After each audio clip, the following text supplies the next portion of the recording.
এই রমজান মাস, এই নিয়ামতপূর্ণ মাস, আমার নবী বলে, আমার আল্লাহ ডাক দিয়ে বলে, তোমরা শবে সাদেক থেকে মাগরিব পর্যন্ত খাবা না।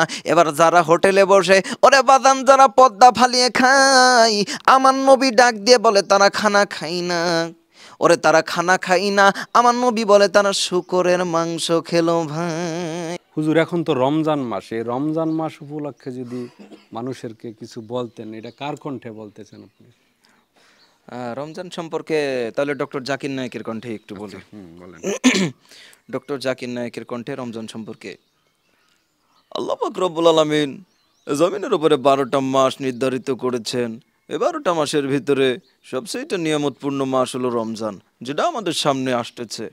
তো আসলে রমজান মাসে বেশি বেশি ইবাদত করবেন, আর বেশি বেশি দান সৎকা করবেন। যদি আপনি একটা নফল ইবাদত করেন, সেটা সুন্নতের সমান হয়ে যায়, আর সুন্নতগুলা ফরজের সমান হয়ে যায়। আর এইগুলাকে রব্বুল আলামিন বাড়াইতে বাড়াইতে 70, আরও রসুল সাল্লাল্লাহু আলাইহি সাল্লাম বলেন 70 নয়, শুধু আল্লাহর নিয়ামতের শুকরিয়া, আল্লাহর কোনো দেওয়ার শেষ নাই। আল্লাহ রব্বুল আলামিন চাইলে হাজারো কোটি গুণ বাড়িয়ে দিতে পারে। এই জন্য দান, ধন এবং নফল ইবাদত এবং রব্বুল আলামিনের দাসত্ব এই মাসে বেশি বেশি করবেন, এটাই আমি আশাবাদী।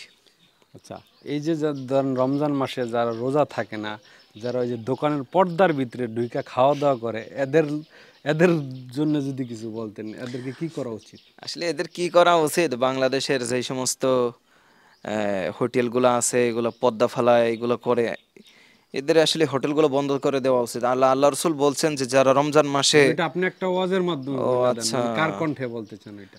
আচ্ছা ঠিক আছে। আসলে এইটা তো আসলে ওয়াজের মতো হয়ে যায়, তো কার কণ্ঠ দিয়ে বলি? হুম।